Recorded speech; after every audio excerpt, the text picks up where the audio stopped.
The Chinese Communist Party is desperate to become the world's dominant technological superpower, but in trying, they may spark a massive rebellion of angry young Chinese people.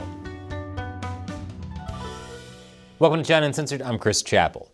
Lately, the eyes of the world have been on U.S. President Donald Trump's immigration policies as his administration sends ICE and the National Guard to cities to go after illegal immigrants and put new restrictions on things like the H-1B worker visa. But as the Trump administration is clamping down on immigration to the U.S., China is opening up. 2 months ago, the Chinese Communist Party unveiled a new immigration policy called the K visa, which, despite how it sounds, isn't a credit card for K-pop demon hunter stans. It supposedly went into effect on October 1st, although CNN couldn't find any way to apply for it online. The K visa is aimed at young foreign graduates in science, technology, engineering, and math programs. Because if you can't beat them, try to trick them into joining you. So far, the CCP hasn't put out much information on the new program, although it claims it'll release more information later. So this is like one of those trailers for a movie trailer. Just wait and show us the whole thing. But here's what we do know. We know that eligibility will hinge on factors like age, educational background, or work experience, that it will require at least a bachelor's degree, that it will make coming to China and living in China easier, and that it will not require a job offer. In fact, it appears it will come with employment opportunities.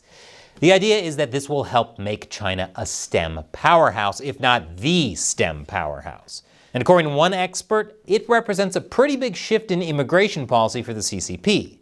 Where they were previously focused on attracting mainly overseas Chinese, the K visa will appeal to quote-unquote tech and innovative talent from all over the world, perhaps even from the US. Okay, honestly, that last one might be just a pipe dream. In actuality, probably a lot of the people who apply for the K visa will still be overseas Chinese. But still, as the White House shuts down, the CCP definitely wants to promote the idea that it's more open and free. Well, maybe not free, let's just call it cooperative. There's just one teensy tiny problem. China's unemployed youth at 18.9%. China's youth unemployment is at its highest level since the CCP changed how they measure the statistic to try to make the situation look less dire, which means the actual number is much higher. So it's pretty understandable why some Chinese youth feel insulted by the K visa's rollout. The K visa is getting a lot of attention online. In fact, as of last Tuesday, the Weibo hashtag China decided to introduce the K visa got more than 60 million views and 3 million discussions. And many of the comments are not positive, despite the fact the CCP just made negativity on the internet illegal. Some of the commenters are just worried about bringing in more foreigners or low-quality applicants, but others are wondering why the K visa is even needed, especially since China already has an R visa category, which is for high-talented foreigners and specialists the government needs. One social media comment that got thousands of likes said, "There are so many master's degree holders here struggling to find jobs, and you're looking to bring in more talent from overseas?" Another comment said, "While the intention to attract talent is good, isn't a bachelor's degree a bit too easy? Honestly, we've got plenty of talent here already, so I don't really get it." "I don't get it" could be the slogan of the Chinese people under communism. It applies to everything from the CCP's reasoning to human rights to, at times, food.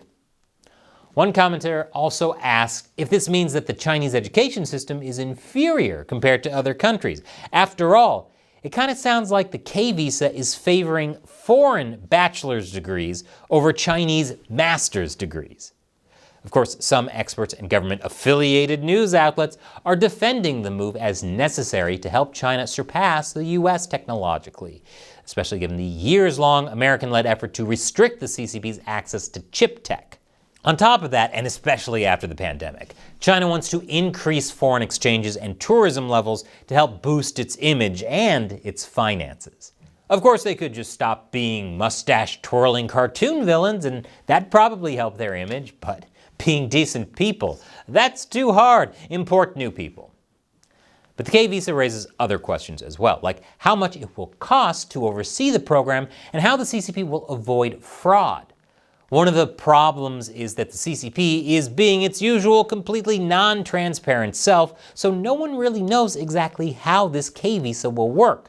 Hu Xijin, the former editor-in-chief of my favorite Chinese state-run media, the Global Times, said that the K-visa rollout will test China's execution capabilities. Not those.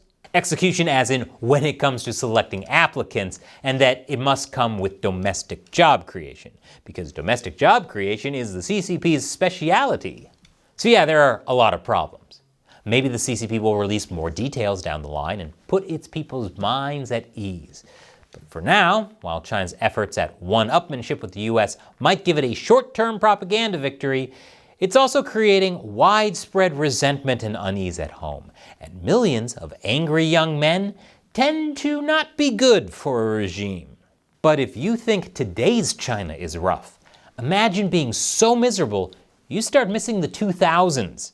The flip phone, the quiet family time, the hope for a better future. Today, millions of young Chinese are getting addicted to nostalgia, and the CCP is not loving the vibe. If you want to see why the CCP is so terrified of this seemingly harmless trend, check out my latest deep dive episode, China's New Drug, Nostalgia. It's available for fans who support China Uncensored on ChinaUncensored.tv. Click below to watch a free preview. Once again, I'm Chris Chappell. See you next time.